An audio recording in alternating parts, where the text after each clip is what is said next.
নমস্কার, আমার নতুন একটি ব্লগে আপনাদেরকে স্বাগত। আজ শনিবার, দুদিন ধরে খুব বৃষ্টি পড়ছিল, তবে আজ আর বৃষ্টিটা পড়েনি, কিন্তু মেঘলা ওয়েদারটা ছিল। ওই দিক দিয়ে একটু সূর্যের আভাস দেখা যাচ্ছিল। দেখছেন, দুদিন ধরে বৃষ্টি হচ্ছিল বলে চারিদিকটা কী সুন্দর গাছপাল্লায় যেন ভরে গেছে না, চারদিকটা সবুজ সবুজ মনে হচ্ছে। এমনিতেও আমাদের বাড়ির সামনেটা প্রচুর গাছপালা, তো সেই গাছপাল্লায় আবার বেশি করে জল পেয়ে, বর্ষার জল পেয়ে আরও যেন সুন্দর দেখতে লাগছে, তাই না?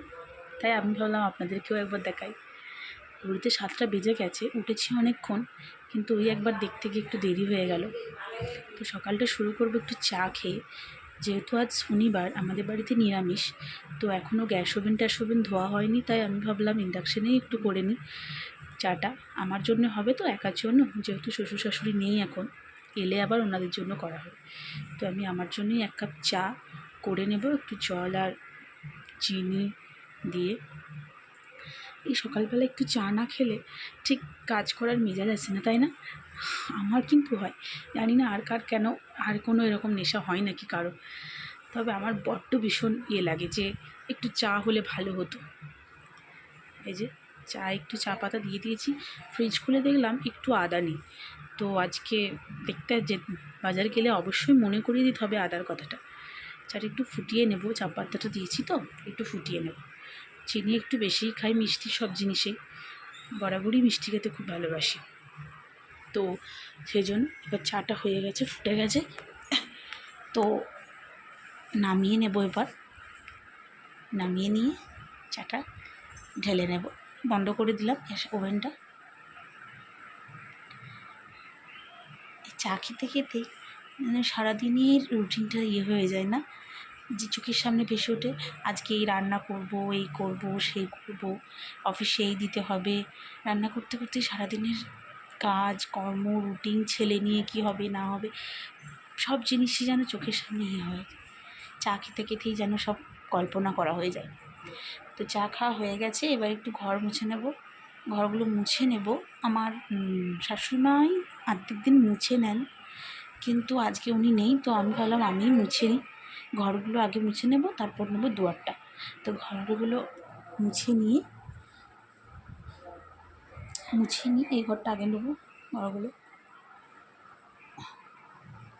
সারাদিনের কাজকর্ম করে করে নিচের আর সত্যিই ভালো লাগে না, বলুন। তো ঘর মোছা হয়ে গেছে, এবার দুয়ারটা একটু দিয়ে দেবো, তাহলেই হয়ে যাবে। ঘরটা মুছে নিই ভালো করে, কারণ ছোটো ছেলের ঘর তো প্রচুর নোংরা হয়, তার উপর আবার আমাদের ঘরে মিস্ত্রি লেগেছে, রাজমিস্ত্রি কাজে লেগেছে, তো প্রচুর নোংরা হচ্ছে, সিমেন্ট বালি প্রচুর নোংরা হচ্ছে। তো সেই জন্য চেষ্টাও করি ঘরটাকে একটু বাগিয়ে রাখার। আর এদিকে উনি উঠে পড়েছেন, ওনাকে ব্রাশ ধরিয়ে দিয়েছি, আর আমার বিছানাও বাগিয়ে নিয়েছি। এই যে বিছানা বাগিয়ে নিয়েছি, আর এবার ওকে খাইয়ে আমি স্নান করতে যাব। প্রায় 8টার মতো বেজে গেছে। তো এদিকে খাওয়াও হয়ে গেছে ছেলের, ওকে খাইয়ে দাইয়ে বাইরে পাঠিয়েছি। সকালবেলাটা একদম পড়তে বসানোর সময় হয় না। আর এদিকে আমি রান্না চাপিয়েছি, একটু ডাল করেছি। ডালটা একটু দুটো সিটি দিয়ে, একটু জিরে ফোড়ন দিয়ে আর শুকনো লঙ্কা ফোড়ন দিয়ে সোনামুগের ডাল একটু করেছি। মুখো মিষ্টি বেশ ভালো লাগে, মিষ্টি মিষ্টি। আর এদিকে করেছি একটু পটল ভাজা। আর নিরামিষ দিনে আমাদের বাড়িতে একটু পোস্ত করতেই হয়, নইলে আবার হুনার হয় না। তো ওই নিরামিষ দিনে একটু পোস্ত করে দিলেই আমাদের বাড়িতে সবাই ভাত খেয়ে নেবে, তো কোনো টেনশন থাকে না। কিন্তু যদি অন্য কোনো সয়াবিন কি পনির টনির করি, তাহলে বাড়িতে কেউ খেতে চায় না। তো সেই জন্যই আমি পোস্তটাই অপশানে রাখি, যে শনিবারে একটু পোস্তই করি। এদিকে ভাতও হয়ে গেছে, আর এদিকে বাবুর দুধ সেদ্ধ হচ্ছে। তো পোস্তটা প্রথমে আলুটা সিটি দিয়ে দিয়েছিলাম, 2টো সিটি দিয়েছিলাম। আর তো এই গরম তেলে একটু জিরে ফোড়ন আর শুকনো লঙ্কা ফোড়ন দিয়েছিলাম, দিয়ে আলুটা দিয়ে একটু লবণ ছড়িয়েছি উপর থেকে, ব্যাস, দিয়ে তারপর একটু জল আর পোস্ত দিয়ে নামিয়ে নিলাম। পোস্ত আমরা এইভাবেই খাই বাড়িতে, আর কে কেমন খাই আমরা ঠিক জানি না, তবে আমরা এইভাবেই খাই। আর বাজার থেকে মাছও নিয়ে এসেছিলো। বাড়িতে সবার নিরামিষ হলেও ছেলের জন্য নিরামিষটা ঠিক হয় না, মানে ও নিরামিষ একদমই খায় না, তো ওর জন্য 1 পিস মাছ রেখে বাকি মাছটা ফ্রিজ করে দেবো। আর এদিকে আমরাও খেতে বসে পড়েছি। আজকে মেনু হয়েছে উচ্ছে আলু সেদ্ধ, পটল ভাজা, ডাল, পোস্ত, আমের চাটনি। তো